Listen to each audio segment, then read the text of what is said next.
அதனால அம்மாச்சி படம் செஞ்சு கொடுக்குறேன்.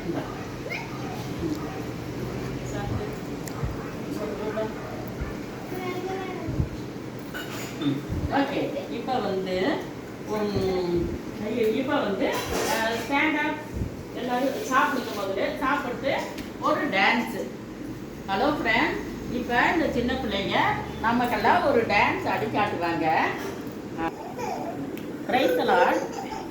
இன்னைக்கு இவங்களுக்கு வந்து நம்ம வந்து இந்த சத்திய வசனம் என்ன சொல்லுது அப்படின்னு சொல்லிட்டு நாம் இந்த சின்ன பிள்ளைகளுக்கு இன்னைக்கு சொல்லலாம் அப்படின்னு சொல்லிட்டு வந்துக்கிறோம்.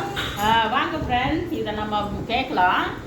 சிறு பிள்ளைகள் ஆண்டவருடைய வசனம் என்ன சொல்லுது தெரியுமா? சிறு பிள்ளைகள் என்னிடத்தில் வருவதற்கு இடம் கொடுங்கள், அவர்களை தடை பண்ணாதீர்கள் அப்படின்னு சொன்னாரு. அப்போ இன்னொரு வசனம், நம்ம எதை செஞ்சாலும் சின்ன பிள்ளையிலிருந்து ஞானமா வளர்க்கணும். நம்மளுக்கு ஞானம் இல்லை அப்படின்னு சொன்னாக்க நம்ம ஞானம் கொடுக்கணும்னு சொல்லி யார் கேட்கணும்? ஏசப்பாக்கிட்ட நம்ம கேட்கணும். ஏசப்பா என்ன செய்வாரு? ஞானம் தருவாரா தரமாட்டாரா? கண்டிப்பா தருவாரு. யாருக்கு இந்த வேதத்துல ஞானம் கொடுத்தாரு? சாலமோனுக்கு கொடுத்தாரு. சாலமோனுக்கு ஞானம் கொடுத்தாரு, ஐஸ்வர்யம் கொடுத்தாரு, சம்பத்து கொடுத்தாரு, கனத்தை கொடுத்தாரு, மகிமை கொடுத்தாரு, எல்லாமே கொடுத்தாரு. சாலமோன் கையில ஆலயம் கட்டக்கூடிய ஒரு பாக்கியத்தையும் ஆண்டவர் கொடுத்தாரு.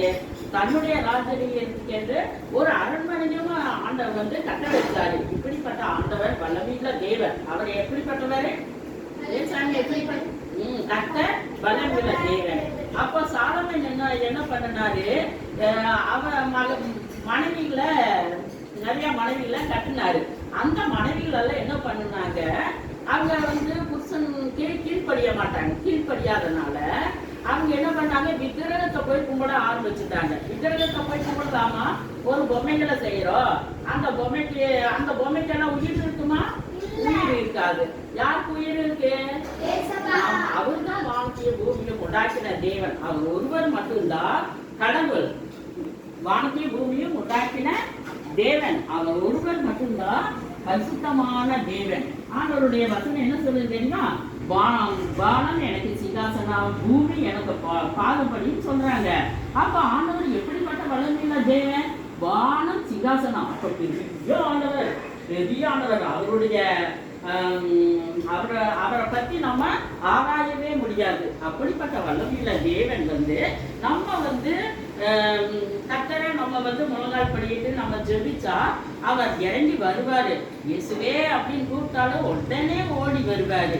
இப்ப வந்து நம்ம இந்த எஸ்தர் ராஜாத்தி குறிச்சு நம்ம அன்னைக்கு நம்ம பார்த்தோம்ல. அந்த எஸ்தர் ராஜாத்தி என்ன பண்ணுவாங்க? அந்த எஸ்தர் ராஜாத்தி அதுக்கு முன்னாடி அந்த ராஜகுமார்த்தியாக்கி அந்த வஸ்தி அகாஸ்வேரு ராஜாவுக்கு கீழ்ப்படியாம போயிட்டா. அப்ப வந்து புருஷன்மார்களுக்கு மனைவி என்ன செய்யணும்? கீழ்ப்படியணும். கீழ்ப்படிஞ்சா தான் வாழ்க்கை. கீழ்ப்படியினா என்ன ஆகும்? கர்த்தர் வந்து நரகத்தை பிடிச்சி தள்ளிடுவாங்க. அதுக்காக நம்ம பயப்பட்டு புருஷனுக்கு நம்ம அடக்கி ஒடுங்கி கீழ்ப்படிந்து நம்ம நடக்கணும். அப்பதான் புருஷன் என்ன செய்வாங்க? அன்பு செலுத்துவாங்க. இதுதான் நம்முடைய வேதாகமத்துல சொல்லுது.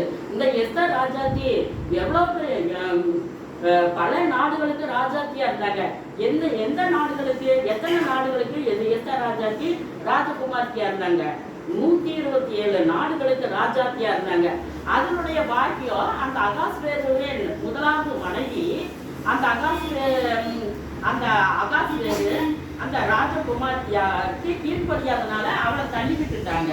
மறுபடியும் எஸ்தர் ராஜாத்தி அவர் ஞானமுள்ள எஸ்தர் ராஜாத்தி. அதனால ஆண்டவர் வந்து எஸ்தர் ராஜாத்திக்கு 127 நாடுகளுக்கு ராஜாத்தியாக ஆண்டவர் தெரிந்து கொண்டாரு. இப்ப நம்ம பார்க்கும்போது இந்த ஆதியாகமத்துல பார்க்கும்போது இந்த ஆதியாகமத்துல ஆபிரகாமுடைய அவங்க தகப்பனாரு, அவங்களுடைய சகோதரர்கள், அவங்களுடைய அம்மா எல்லாரும் என்ன பண்ணாங்க தெரியுமா? விக்கிரகத்தை வணங்கிட்டு இருந்தாங்க. அந்த விக்கிரகம் அப்படின்னு சொன்னா நிறைய வரிசையா பொம்மைகளை வச்சு காலையில அதிகால வேலையில எழுந்திருச்சு அந்த பொம்மைகளை வணங்கிட்டு வந்தாங்க. அந்த பொம்மைகளை எல்லாம் நம்ம வணங்கலாமா?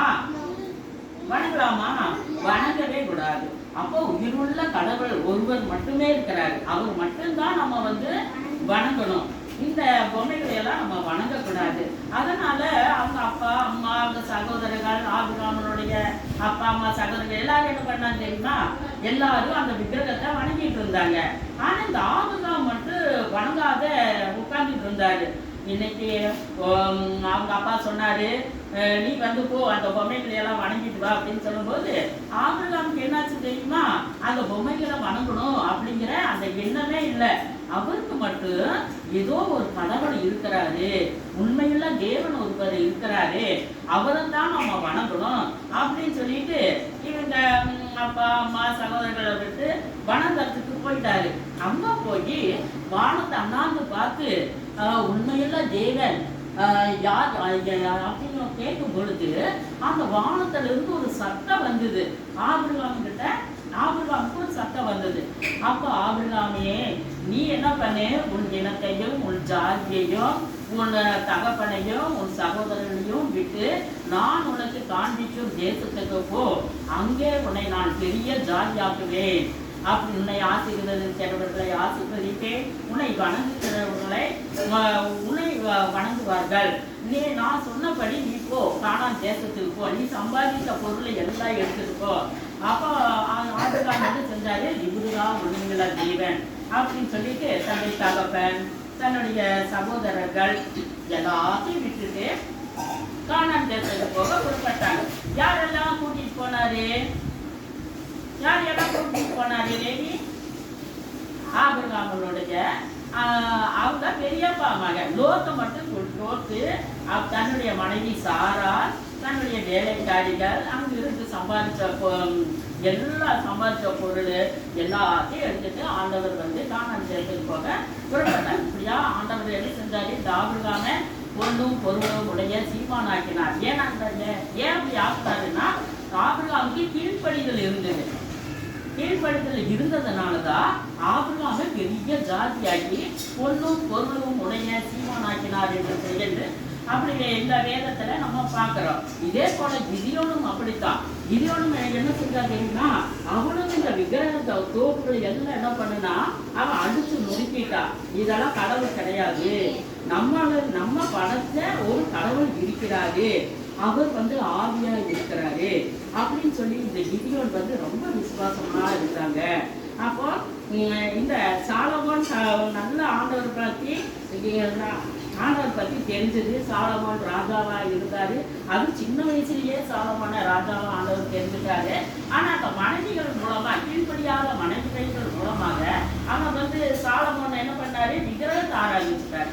அதனால ஆண்டவருடைய ஆசீர்வாதத்தை இழந்து போனாங்க.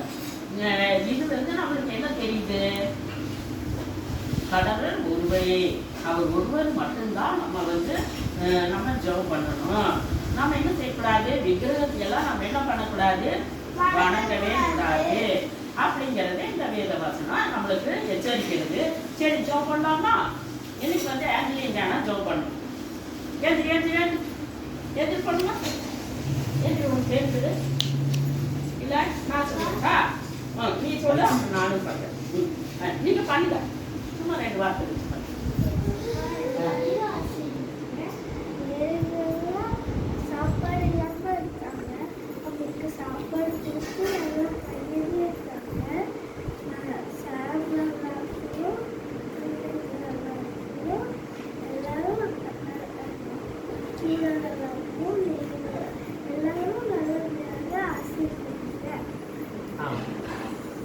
Amen.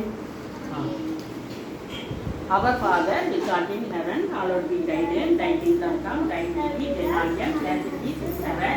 Give us wisdom, our daily bread. Forgive our debts, as we forgive our debtors, and lead us not into temptation, for they will deliver us from evil, and the power and the glory forever and ever.